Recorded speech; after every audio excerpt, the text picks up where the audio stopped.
Do you use reading as a source of comprehensible input in your language classroom? Well, in this episode, we dive into the topic of reading with Ashley Mikkelsen, who is a Spanish teacher in North Dakota.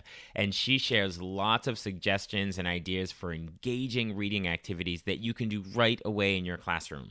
Ashley has a true passion for making reading fun and interactive for students. So grab your notebook and pen and get ready to add lots of pre, during, and post reading activities to your next lesson. So let's jump in. Are you a language teacher looking for some reassurance that what you're doing in the classroom is on the right track? Or maybe you're looking for some ways to teach even more effectively.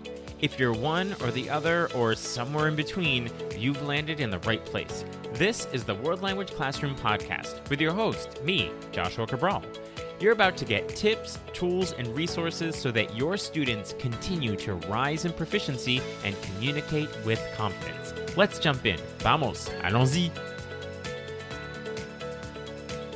Hello, my friends. Bonjour, mes amis. Hola, mis amigos. Welcome to the World Language Classroom Podcast. I am Joshua Cabral, and I'm so incredibly thankful for you being here once again, taking time out of your week to listen to a podcast about teaching, which is what you do all day with your life, and you're still trying to do it even better by listening to a podcast. So thank you so much on behalf of your colleagues, the families of the students you teach, and your students. It makes you an incredible educator. So thank you so much for doing that. I do want to ask real quickly, I haven't asked this in a while, but whatever app you're listening on, if you could just quickly look down and if it says subscribe, click that button. Or if it says follow, click that button. Whatever it says, just click it because that way we can actually hang out every Monday. So just make sure that you're doing that because I have some wonderful things to be sharing and I want to make sure that you are a part of it and connected with the language teaching community. So today, we are going to be focusing on reading, but really engaging with reading. And we're going to talk about what that means, the difference between simply reading and engaging with reading. My guest today is Ashley Mikkelsen, who you might know in the social media world as Señorita Spanish, but she is Ashley Mikkelsen, and I saw a presentation she did this past summer as part of an online virtual summit, and it was about reading activities. And I have personally really embraced the CI readers in my classroom over the last couple of years. And so I got a ton of ideas from her when I watched this virtual workshop that she did. And so I wanted to have her on, mostly because I wanted to pick her brain. So I'm so incredibly happy to have her here. So as Señorita Spanish, Ashley is a Spanish teacher and she has taught in Illinois, but she spent most of her life in North Dakota, which is currently where she is in Fargo. So I have to say this is my first guest from North Dakota and certainly my first guest from Fargo. So that is very exciting. And as I said, I had come into contact through the virtual summit where I had seen her workshop, but I've seen her all over social media as Señorita Spanish, and she was recently at CI Midwest, and also she is a member of FLAND, which is the Foreign Language Association of North Dakota. Another shout out to one of those language associations, and she's been involved with them as well. So there it is. I put it all out there about you, Ashley. So now officially welcome to the World Language Classroom Podcast. Yay, thanks so much. I'm so excited to be here with you. Excellent. So is there any details you'd like to clarify, add in about the life of Ashley that I kind of put together in 2 minutes? I think you did a really good job summing it up. Yes. Excellent. So you want to dive right into this topic of reading? Yeah, I do. I love talking about this. So I was really tickled you asked. Okay, wonderful. I'm so appreciative of this. So let's start from the idea that I just mentioned that I've really embraced this idea of the CI readers. And CI is the comprehensible input readers, meaning that they're written at a student's level of comprehension, just so that listeners understand what we mean by that. So what has been your journey in embracing this refocus or renewed focus on reading in the classroom? So this has really been kind of a balancing act for me in my teaching because I have always been part of a really big department where we are very much focused on moving together. We have a very strict pacing guide. I mean, like vocabulary list, grammatical targets, all sorts of things that we need to do together. And that's how our students are being measured as successful by district assessments. So when I first encountered CI, I was ecstatic and incredibly enthusiastic and did not know how to make this work with, kind of this balance that I was trying to maintain. And I will say that I wobbled quite a bit trying to kind of walk that fine line of how to make everyone happy and, accomplish what I felt my students needed.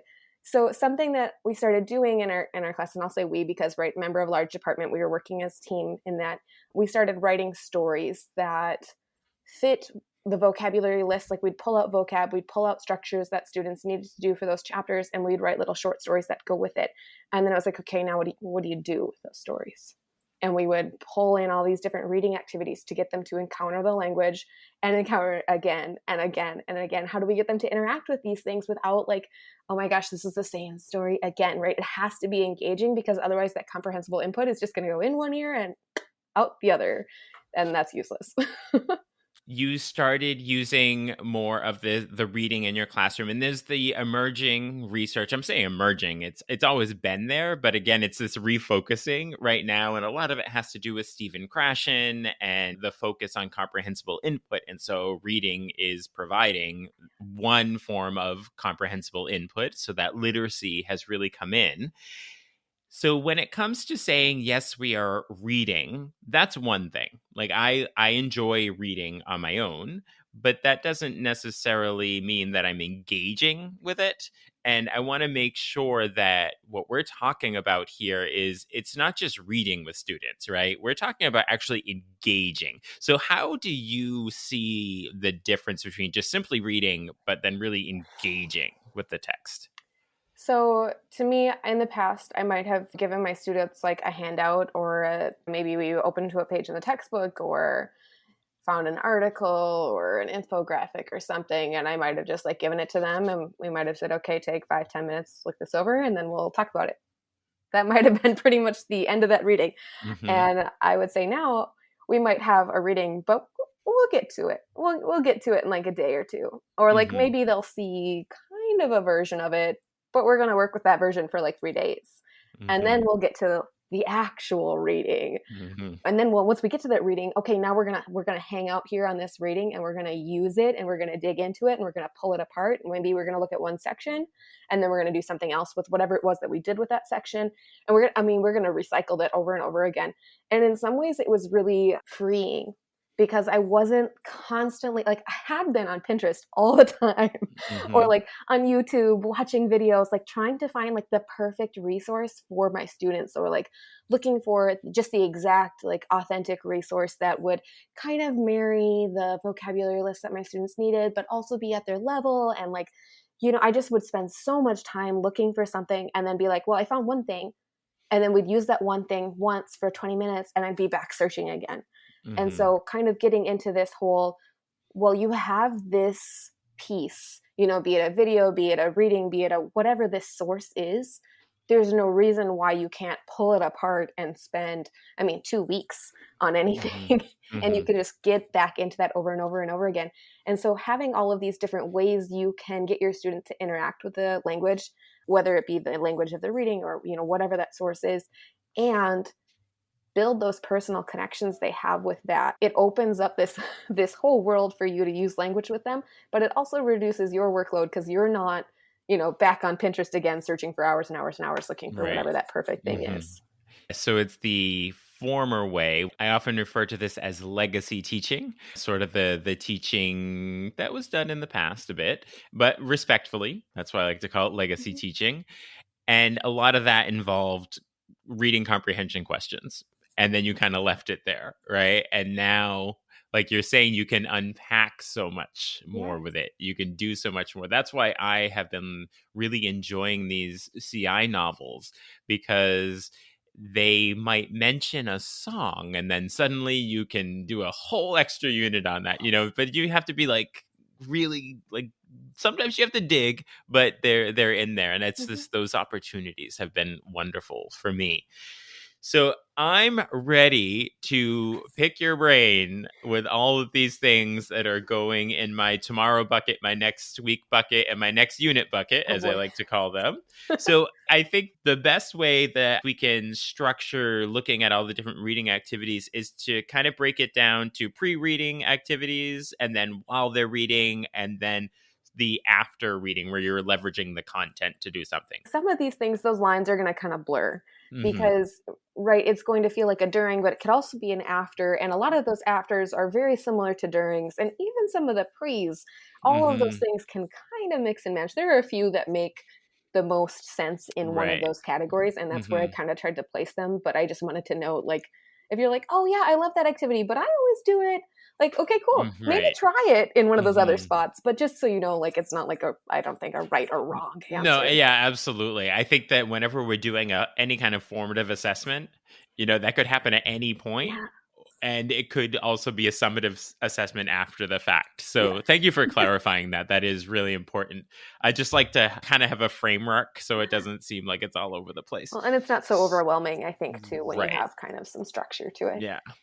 So can we start with pre-reading? Yeah, let's do it. Okay, see where it goes. All right. So what do you have to share with us about Okay. pre-reading? So something I want to add is that I'm like a lot of these come from other people, right? These are not just like my own ideas, but they're things that I've like tried out and loved or, stolen or tweaked or whatever it is. So Mhm. I'm going The to best teachers are curators. We're like museum curators. We find the stuff. And so, like, that's what I always say. You take a museum curator, they didn't really create any of the art, but what they did is they found those 7 pieces of art that together create an entire experience. So that's what we do. I think a lot of these you've surely come up on your own, but then you found clever ways of curating other ones together. I always say, teachers, we don't apologize for being incredible curators. We're very well skilled at it. So I'm looking forward to all of your curation technique. I think that's a beautiful way to think about what we do.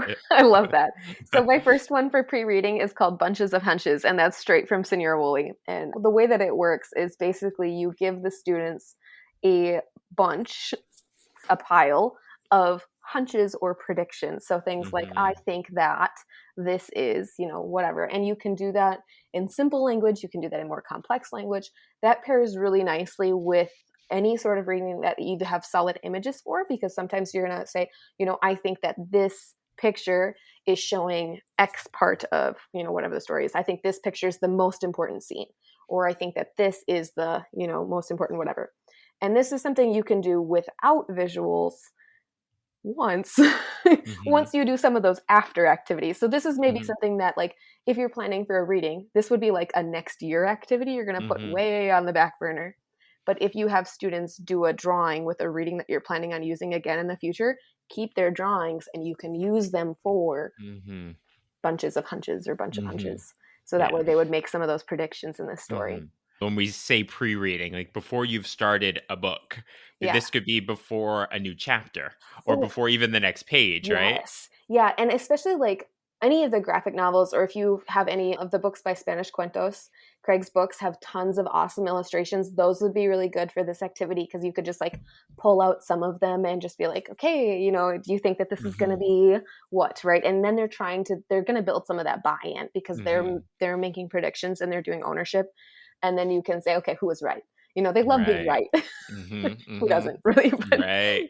so that Yes. kind of thing. Hmm. Another one that they kind of I would kind of put these two together is doing PQA, so personalized Hmm. question and answers, or card talk.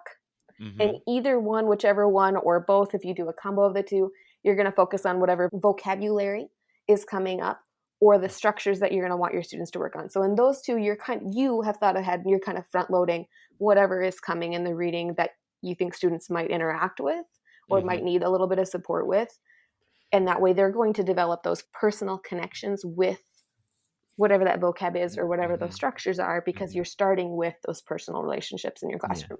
Can you talk a little bit about what you're referring to as card talk, just to make sure that everyone understands what that process looks like? Sure. So I think I first heard of this from Ben Slavic.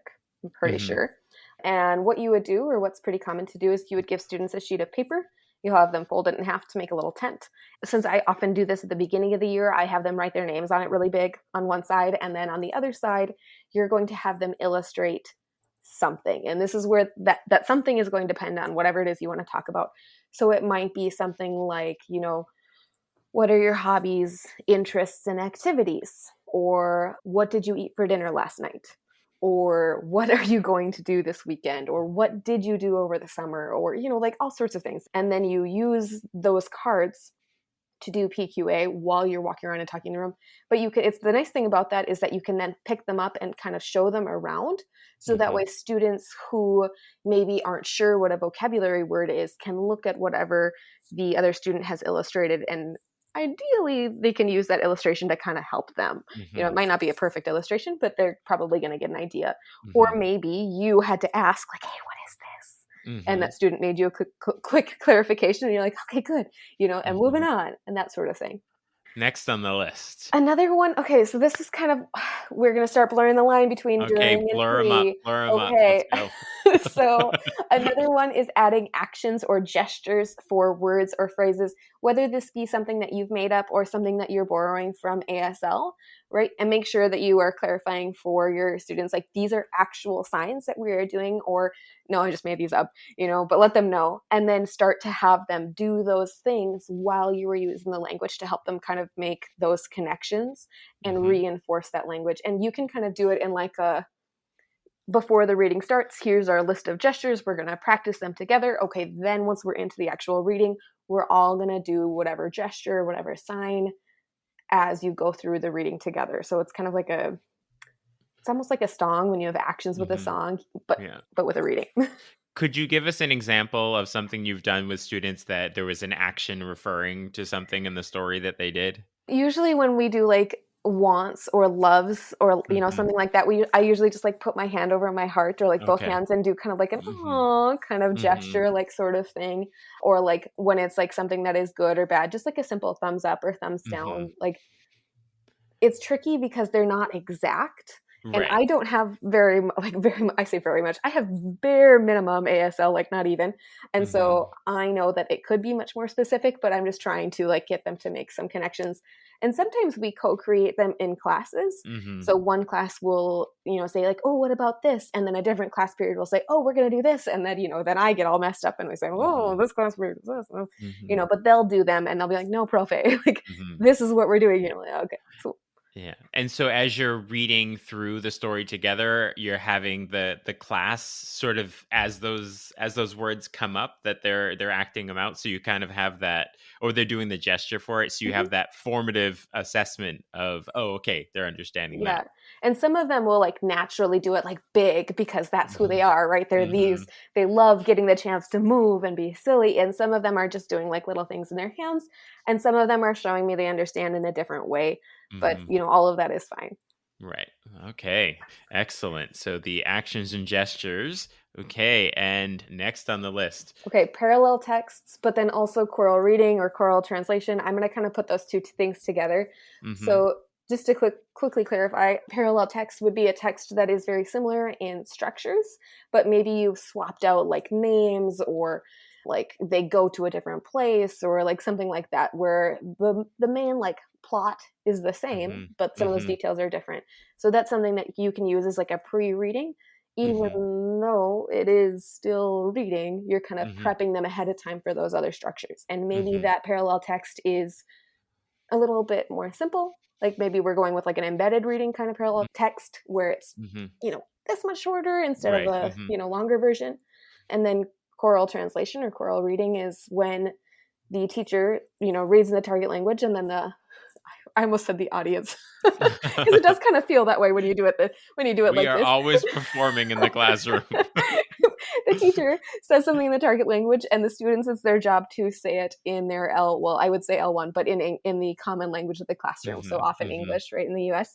But right, and then you just kind of bounce back and forth. So target language, common language, target language, common language. And while you're doing that, you are you're actively listening for any like hiccups, I kind of call them, or like bumps in the road, because you'll hear when all of a sudden the mumbles start and you're like, oh, We don't know Mhm. what that word is. Okay. Right. Okay. And it's never like, I got you, Mhm, it's mhm, okay, well, let's check and see what what does that mean? And mhm, I don't quiz them at that point. I just say, this is what that word means. What does this word mean? Oh, it means that. mhm, Great. And then we do that sentence again and I listen one more mhm. time. So you said parallel text and the choral translation is how you refer to that one. Yeah. Okay. All right. What's next? I think we're kind of in the during Yes. blurring line right Yeah. now. Okay. We're So moving more into like the during stage. And so the reason right. why I said that, like, because choral translation is something you can do for, introducing your main text, or it could be Mhm, introducing a primary or a smaller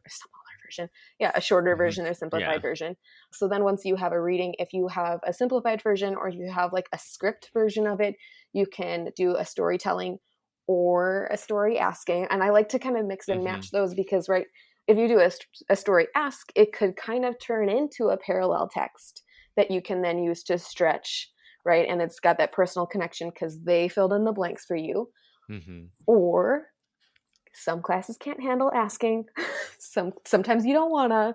You could mhm, just tell them the story, and that's both mhm, things are totally fine. Different classes need different things. You sometimes need different things on different days. mhm. So yeah. Can you talk a little bit about what story asking is? 'Cause so another one of Sure. those, like, buzzwords that comes up in Yeah. the CI community, so let's make sure everybody knows what you're talking about and why it might be a little risky as you just Yeah. referenced. So I think probably the best slash shortest way to explain it is kind of like think about like story Mad Libs, Mm, where you kind of have a frame and a general direction in mind, and there are blanks that you have your students fill in.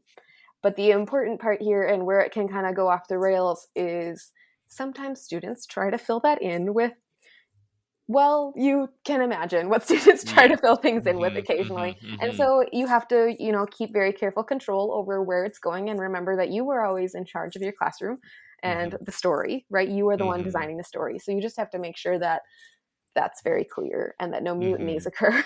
Yeah, yeah. So that would be kind of the big thing. And while you're doing that story asking, right, you're doing some circling and you are asking questions and you're reinforcing those question words, but always referring to them because question words take a long, long time for our kids to get.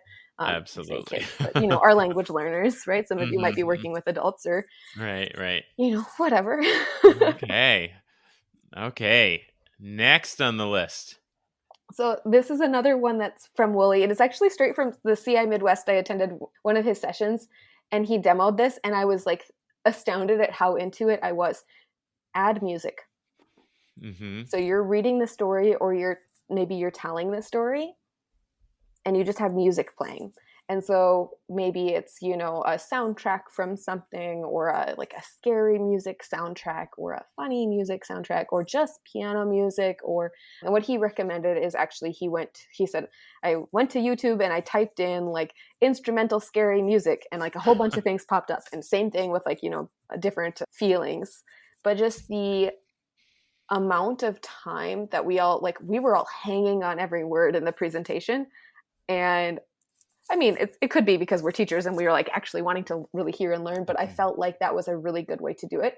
And the other thing I really liked about it is I feel like it helped with the space because sometimes when you're telling a story, you really want to like just like get that information to your students. You get really excited or they get really into it or you're reading from the paper in your hands. You have the story in front of you and you're just like going. When you have music behind you, you kind of naturally let it fill in the space. And Mhm. so it kind of naturally slows down what's happening in your language, which is, good for them to give them some time, but also helps you not feel the need to race and not Mhm. feel so uncomfortable if there is a time where you're like, okay, I need to give them like 20 seconds to really make sure they got that like punch in Mhm. the story and now I want to let it sink in. Having the music in the background lets that sink in without feeling Mhm. awkward. Yeah. Well, it feels like it's another way of lowering that affective filter, Yes. Yes, right? that makes And a big creating difference. that. So I'm curious about the music being chosen. Like you had said that Senior Woolley had used some sort of scary music or something. So would you recommend, or have you tried using music that was like the tone of what you're reading to kind of set the scene, or So what's that been he like for you? offered both. And I Mm, thought both were kind of fun. So when I say both, I mean music that matches the tone of whatever you're reading and music that does not match the tone of mhm, whatever you're reading. Because, right, so if you're thinking, oh, let's reuse this story again, but how can we get my students to listen to this language and hear this language or read this story again and get that information without feeling like, oh my gosh, we're reading the same story again. We literally just read this. What is happening? And now you put like some sort of funny, comical, like, think like black and white movie, comedy sound. mhm, I don't know mhm. how to describe that Yeah. genre. Mhm. But all of a sudden it sounds totally different. The story has a different feeling to it Right. because of this mismatched instrumental Mhm. track that you have going on. Right. That was my question. You just said the instrumental track, so we're not having lyrics involved. So that's okay. That was a big question I was just going to ask. So Right. you Sorry. said the instrumental track, and you answered it. Yes. Yeah. Sorry, I realized I shook my head. No. You want to use instrumental, not lyrics. Yeah. Right. Right. Okay. So adding music, and what's up next? Okay, and the next one I call Read with Emotion, and it's something I was a theater kid in high school, as I'm sure many of us were. And one year, our director was an improv guy. And I swear we just played improv games, and then all of a sudden the show happened. And I don't really know how he did that still. So, this particular thing was called Read with Emotion. So, what he would have us do is we were doing our lines, and then he would call out an emotion, and we would have to, the scene would proceed with whatever emotion it was he'd call out, and then he would randomly call out something different, and then something different, something different, something different. So when I do this in my classroom with students, is I have, well, we've done this in a couple of different ways, but my favorite way to do it is in small groups, and they have cards, and they draw a card that tells them what emotion to do, and then they read that reading with whatever the emotion is. And we can do it where, only the student knows and the other students have to guess. We can do it where one student's in charge of calling it out and they all rotate. There's lots of different ways you can tweak that up. But it's kind of like the music background where, okay, it doesn't matter if the emotion matches or not. That's half the fun, right? Is seeing Mhm. how Right. Uh-huh. emotions you can get Mhm. with it. And some of them do really get into it, and some of them need a little bit more time to ease their way in. And that's why I like doing that with small groups, so it's not so much on stage in Right. front of everyone. Right. Right. Okay. Excellent. And getting students the kinesthetic movement and things like that, because reading can be one of those, you sit there and you just look at the page and read, and even when you were saying earlier with the gestures and acting out Mm-hmm. things, it's bringing in that kinesthetic piece. Yeah. So that is wonderful. So Okay. next is called, I call Mhm. it Mentirosa. I was actually reading online the other day, and I think I found somebody who does the same thing, but they call it Beep.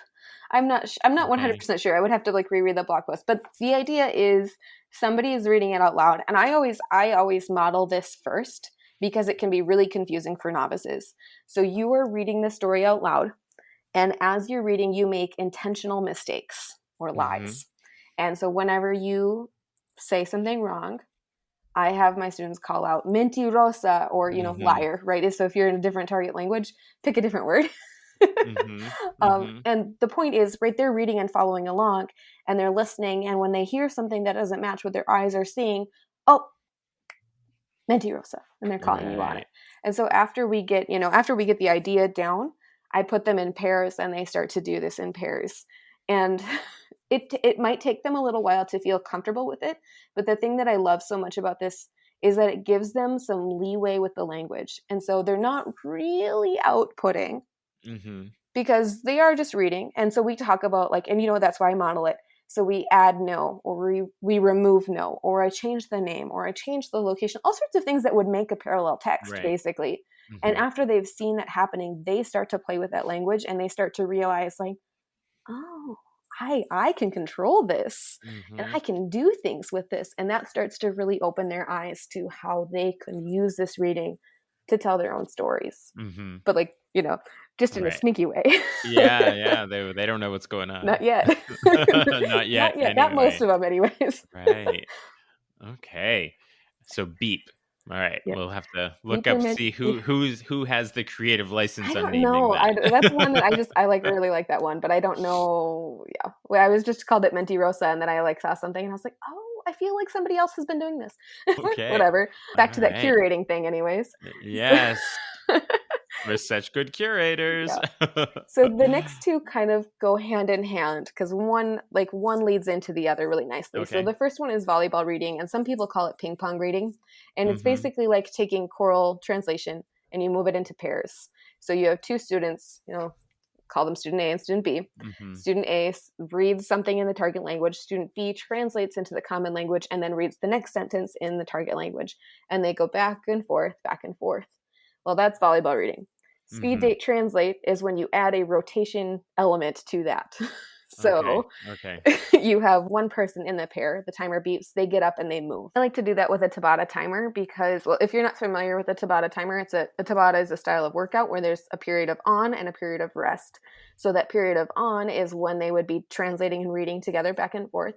And when it beeps for them to rest, really what they're doing is they're using that time to move to the next seat. And since you can adjust the timer to whatever it is that you want it to be, sometimes you can give them, you have 6 seconds to move to your next seat and you have 45 seconds to work with your partner. And that's a really easy thing to just tweak on the timer. Right. Okay. Whew. So are we moving towards our after reading stuff? We getting into that realm? Yeah, I think we are pretty much getting close to that. Okay. I think we're Okay. going to start getting into that because at this point, like now that you've been reading and working with it, like all of those durings are kind of also afters. Mm-hmm. Mm-hmm. Right, Mm-hmm. because all of those things have happened. So all right, let's talk about some afters, and one of them Okay. is, like, again, we already have been talking about this, parallel texts Mm-hmm. again, or I Mm-hmm. guess embedded readings, right? Because now we're going to be maybe working with the longest version, or we've made a parallel text that is, version 4 at Mm-hmm. this point, so they're working with it again. Another good option for afterwards is like retelling, whether it be they're speaking and they're retelling the story or they're writing and retelling the story, Mm-hmm. but giving them a chance to say, okay, here's what I think happened, or here's what I Mm-hmm. remember happening. One of my all-time favorites is called The Most Important Sentence, and this is from Eric Uh-huh. Richards. And so basically what it is you give them a set number of sentences and you say, okay, you have the whole reading. You need to find the 10 most important sentences. Could we tell the whole story in just 10 sentences? And then, you narrow it down, right? So then tell me the 5 most important sentences, 3, and then 1. Tell me the single most important sentence in the whole reading, whatever that Mm-hmm. reading be, like a book or a chapter or just a short excerpt. And that one I think is kind of fun to do in like varied stages of groups. So you start off with having them work individually and finding their 10 sentences. And then they move into pairs, and their Mm-hmm. pairs have to agree on 5, whether it be 5 of yours and 5 of mine, or like, maybe we had some overlappy kind of things. Like, hey, we actually Mm-hmm. had 5 in common. Perfect. Those are our 5. And then in a small group, we decide on the 3. And then as a whole class, we vote on the 1. And that Okay. it really stretches it, but it's also really Mm-hmm. nice because they argue so Mm-hmm. much over Mm-hmm. which sentence is the most important. So Right. it's really nice to like get them to, and Mm-hmm. they're like, no, I think this is the most important, because if we don't say that, then none of like the rest of the story didn't happen. But they're definitely like they care. Mm-hmm. They care They're deeply. excited and Yes. they're galvanized. Yes. They do really get into it, and it's also a good one that can just be a sub plan where you just say, Uh-huh. here you go, this is what you're going to do today. So Yeah, absolutely. Wow. Excellent. So are there any other activities with reading you want to share? yeah, I'm just gonna like run, like I'll just run through them, okay, and then you tell Yes, me, let's I do it. want to hear what this is, okay? Okay. So write and discuss, it's great post reading. Anything that Mm-hmm. involves sequencing, listen, write, draw, and any combination thereof. So like listen and then write, listen and then draw, write and draw, any of those kinds of things, read Mm-hmm. and draw. Marker grab, the lucky reading game from Senora Chase. Can you tell us about that one? Oh, yes. So the gist is that there's a bunch of questions that you've created from the reading, and the lucky part of it, well, and the students are playing in groups to answer questions about the reading that you've created ahead of time. The part that's lucky about it is they draw a card to get their points. And whatever the card is, it's like it could be positive, it could be negative, it could be you don't know what it's going to be until you flipped Mm-hmm. your card over. And so she has slides and instructions on her blog explaining it.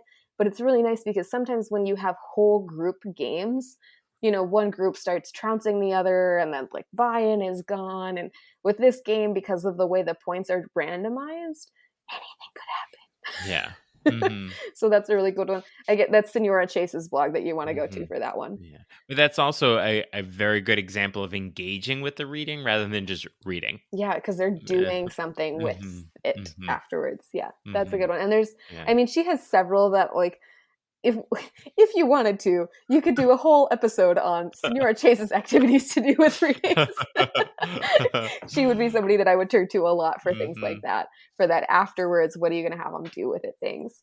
Lapis, some people call this six or seis, but it's the game where they roll the dice or die, I Mm-hmm. suppose, because it's just one, and then Right. whatever number it lands on, they do like they steal the pencil from each other or Right. write with the other hand.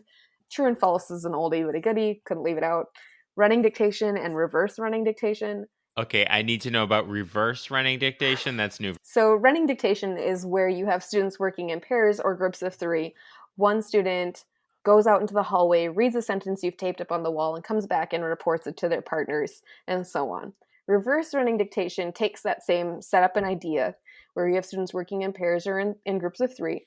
The student who is in the classroom is going to read a sentence out loud or a phrase to their partner, and their partner is going to listen and ideally remember that sentence. And then they're going to run out to wherever you've got the stuff taped up, right often in the hallway, and they're going to go look for the image or illustration that matches whatever sentence was just dictated to them. So they're listening, they're going to run out to the hallway, they're going to look at all the pictures that are up on the wall, and they're going to come back to the partner and they're going to say, it's B. Right? Mm-hmm. Sentence number 2 goes with image B.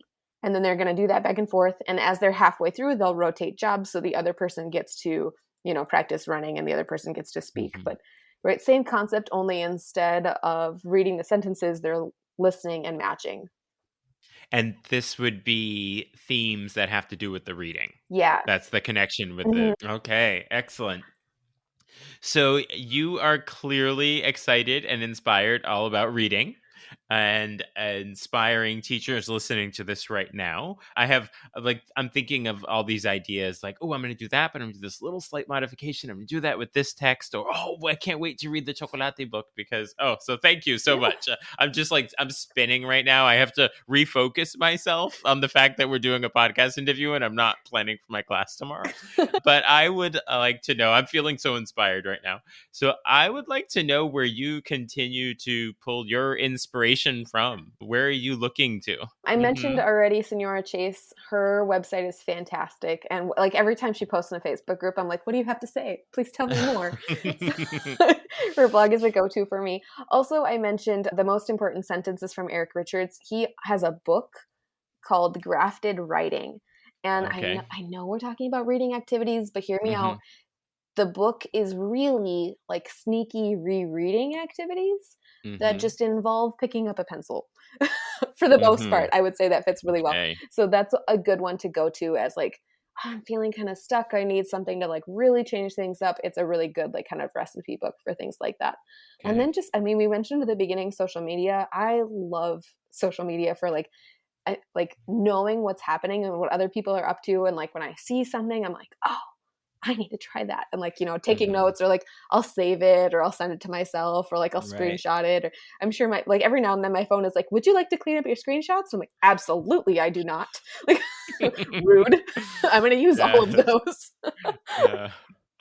Oh, the number of screenshots on my phone at any time. And I'm like, ooh, and I look back at them and I'll think, I remember taking that screenshot because I had this idea that it sparked. I need to use adding the comment or note onto the photos a little better so that when I look back at it, I'm like, why do I have this ladybug third grade math activity on there? Because it sparked something and I didn't put it in the comment. When I'm really on it, I like save it straight to a Pinterest board and I like write a little note to myself. Putting it on Pinterest with a note, that's like some pro tip, like PhD level social mediaing right there. It takes a lot of organization. But then when you're going to plan that unit and you have your Pinterest board full of ideas, you will thank yourself. Absolutely. All right. So Are you up for pulling the teacher curtain back a little bit so we can get to know Ashley Let's a little do it. better? Yeah. With my little this or that game, we can learn a little more about you. Okay. Some of the funniest things come out in these questions that you're like, oh, really? Uh-oh. Okay. Okay. No, it's just interesting things that, it's like when a student sees you in the grocery store and they're like, oh my God, you buy food? Do you Yes, eat? I do. I do. I actually I really do. like to eat. Yes. Okay, so here is the first question. So if you're on a journey somewhere that's, not close to home, are you going to get there the fastest way, or do you have some kind of scenic routes that you like to take? Fastest way, almost Uh, always. I don't like being in the mm, car very much. oh, not a car person. Mm-mm. No, Mm-hmm. I'm very spoiled. My husband likes to drive, so thankfully I often am just reading, or more likely lately scrolling the internet. But Uh-huh. yeah, if I can skip ahead over a few thousand miles or whatever, Yeah, no scenic route for you. let's get to whatever it is we're going Yeah. to get to, so I can enjoy that. If you need to see the pretty places, you're just going to go to Instagram. Somebody has a picture of it. Or I'm going to the pretty place. Let me get to I had a plan. I'm gonna get to the plan. So Yeah. yeah. So the next question is about books. Depending on the genre of books you might read, fiction or nonfiction, do you like kind of individual books or do you get into a series? I am a series person, and the reason why, and this is actually something that my library friend taught me. Series are really good because they help encouraging readers because you don't have to decide what you're going to read next. So once you're into a series, you can just pick up the next one, pick up the next one, pick up the next one. Mm-hmm. I am all about that. When I finish a series, I feel lost because, because I don't know what to do. I just don't know. And I usually sit for a day being I need to pick up my next book, but I don't know what it's going to be. And I have commitment issues for a while because I tended series, then series, then series. Mm-hmm. And so I know that whatever I pick up next, I'm probably going to read for at least 3 books, maybe 10, Mm-hmm. 15. I don't know. Mm-hmm. Depends on the series. Yeah. What sort of genre do you like to read? Fiction, sci-fi, fantasy, nothing Mm-hmm. that's real life. I do not like to read about real life. Wow. Okay.